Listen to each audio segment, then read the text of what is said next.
Hey guys, James here, Next Level Collectors. How is it going? I'm just on my ride home today, and I thought I would come to you guys with a little bit of Q&A and how do you feel about it kind of day.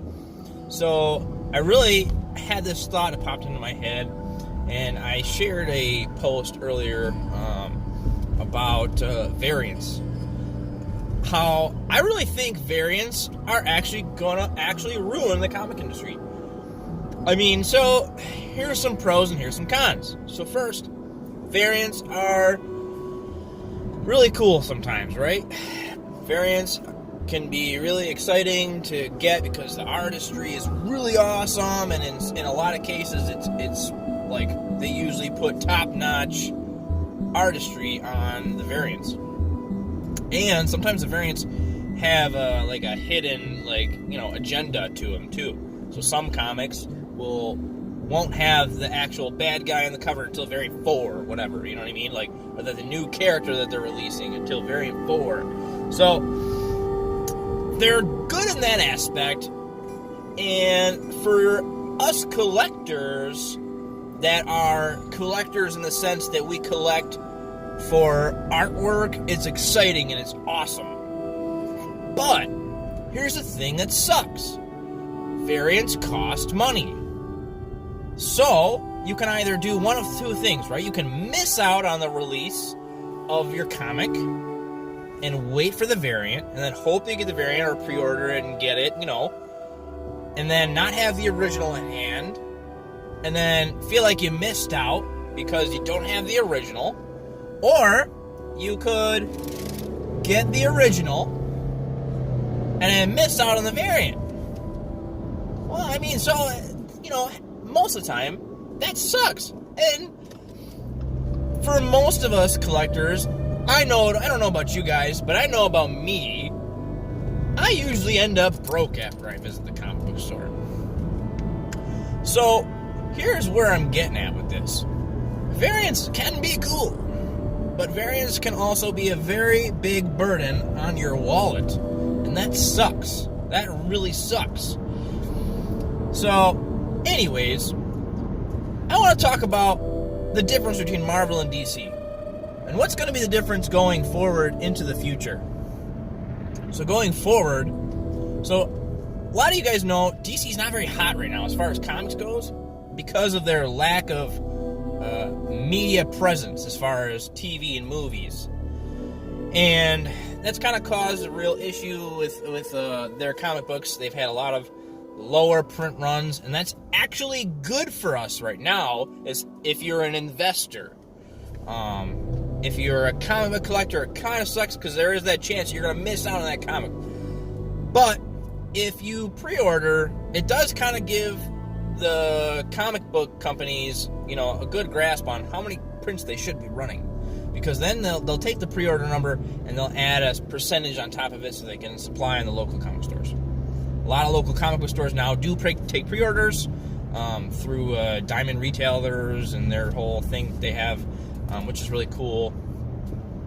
But pre-orders also are bad for investors. And don't get me wrong, I'm not pro-investor or pro one way or the other. I believe firmly, collect how you want to collect, buy how you want to buy. That is your prerogative, not mine. I don't go around saying how you should buy your comics. I give you some friendly recommendations on what to get this week. That's what this channel is about. We're having fun here. So, anyways, going forward, DC Comics are going to be worth something if the comic book industry crashes later. If the comic book industry crashes later, Marvel comic books are going to be worth garbage because they have so high of a print run on almost everything, and variants will matter when that happens. So again, variants are cool sometimes. They have their pros and their cons because the variants will be a lower in print run. So, anyways, this is all kind of basic logic if you guys really think about it, but I just wanted to come to you guys and talk to you about how I felt about variants because I really do feel like Marvel's going nuts. DC's been restricting themselves to about 2 variants of each comic, which I think is good. It's a good approach to have. Marvel has just gone nuts. There's usually 4 or 5 variants. It's just some of them 7, depending on what you're getting. I believe some of the House of X and Powers of X comics were up to 6 or 7 variants. So, again, I want to know what your guys' opinions are on this. I really do. I want to know, do you think that variants are better? Do you think the comic book industry is going to crash because of variants? Do you think variants are great for the market? What do you guys think? The other thing that I do want to mention, variants are good for one key player, and that doesn't matter at the end of the day. The one key player that it's great for, variants are great for artists. Because I also, too, am an artist, and, I'm honestly I'm not great. But hopefully someday I am great. And I hope to someday get contracted out to do a variant or a regular comic. Sometimes doing a variant is a higher honor than doing the actual original book sometimes, depending on what the story is. So, that one key player really makes out, and for that, I do have to say I appreciate variants for that reason. But again, I want to know what you guys think. So don't forget to like this video if you enjoyed my little rant. Subscribe if you haven't already, because I'd like to do a lot more of this, and I'd like to kind of more interact with you guys, because I feel like this is a good way to do that.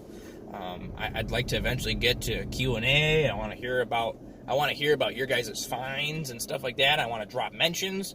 So, subscribe if you haven't already. Check us out on Facebook. I'll leave a link in the description. All that jazz, yada, yada.